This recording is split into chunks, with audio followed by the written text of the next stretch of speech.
Are the Jaguars frauds? And they shat all over our narrative. Let's address it right off the bat. They what is going on? Jaguars Duval? 1 seed fucked us. Duval, you fucking let us down. We were gassing heavy, making us look like some jackasses. All right, jokes aside, I don't want to say that they are frauds yet. I think what I'm really ready to say though is like, they're definitely just not consistent enough to go make a Lombardi trip. No. Because again, when they're consistent, I keep saying it, the 250 pass yards, 100 rush yards, no turnovers, that's the day for the Jaguars. They don't seem to be able to replicate those days very often. That is this team's recipe. Because you have the running back core, you have pounders, you have guys that wear down the defense.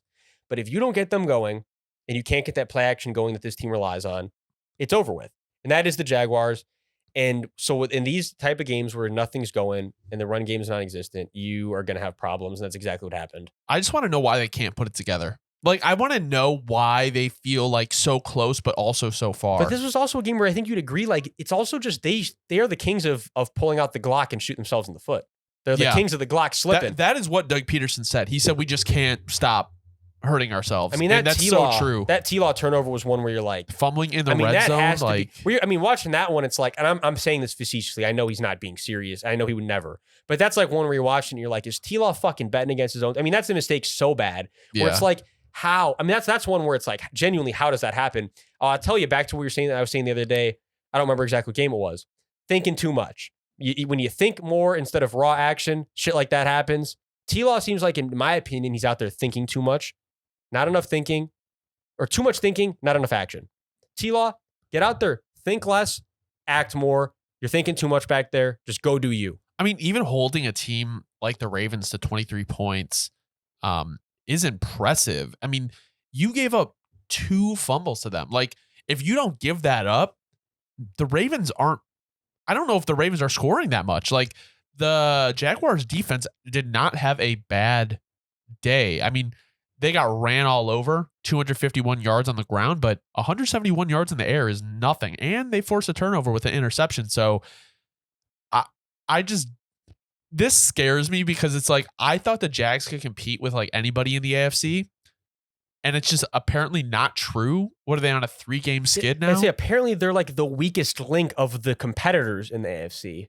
As they're showing us right now. 3 games in a row, and they've lost to Lamar Jackson and 2 backup quarterbacks in Jake Browning and Joe Flacco. So they've all been close games besides obviously this one, but it's just like when they played the 49ers, they lost 34-3. And it seems like when they play like a real contender, they just can't keep up. No, yeah. And at least they have a very favorable schedule here to end the season. Like, it doesn't seem like you're going to drop out of the playoff hopes or anything. Bucks, Panthers, Titans, they should realistically win all of those games. Maybe the perfect chance, back to the trend. Maybe the perfect chance to get warm up at the right time. The hot Jags. Maybe the perfect opportunity to get microwaved up right before the playoffs.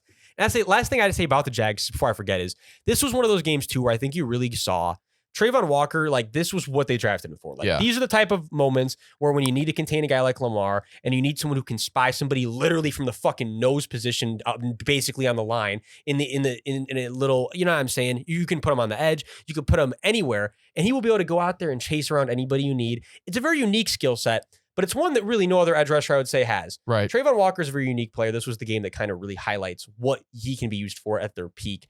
It's just, again, back to, can the Jags just be a little more consistent on offense so that we can give this defense the praise that it deserves? Going to the other side, the Ravens are now the 1 seed in the AFC. Keaton Mitchell showed off elite speed. I don't know if you saw. He tore his ACL. So I was just looking to make sure that when I saw it happen and I saw how bad it looked, I already had assumed that there was basically no way that something didn't tear completely because it was just one of those ones where you're like, yeah, that's just not supposed to look like that. But I also want to say prayers up to him, seriously. Genuinely, this was one where I'm telling you, I told my girlfriend what happened. I'm like, all injuries hurt to watch, but this one really hurt to watch because like, it's a young guy who looked so special. I mean, really, who's the last young running back I feel like that have you seen that? I mean, was that explosive for that team? He was explosive, H-Chan? Like different that exactly. I was like to compare him exactly, and then same at least similar problem where the guys that are so explosive sometimes have trouble staying out there. And yeah, so I think Keaton and Shane are like the perfect example of where you can compare them together, where it's like these two guys have a different gear. And when you see a guy like that go out for the season and potentially hinder that same explosiveness that we saw that he has, it really did hurt. Like that was one of them injuries where that hurt to watch. Well, the nice thing with the Ravens is they won that game, and I don't think they necessarily operated very well in the pass game, and they were still able to win. And I think that it attributes to their elite defense, Lamar Jackson being a vet, and my thing is like toe for toe, like toe to toe. Looking at the AFC, I don't know if I see anybody that I trust to beat them consistently. Like, I could see the Dolphins beating them. I could see the Bills beating them, but I don't necessarily know if I see the Chiefs, Jags, Browns, like Bengals, Colts, like any of them really having a shot. No, yeah, again, that's why, at least as of right now, you asking me as of right now, for the Ravens or the Bills, it feels like, could it be the year we see him in that bowl? I will say a Ravens 49ers Super Bowl would be very fun to watch. That would be insane. I would like to see Lamar host the Lombardi. Wasn't that the conspiracy theory before the year? What, that those would be the combined the matchup? colors and that the colors combinations have been the last Super Oh, Bowls? yeah, I know what you're talking about. Weird.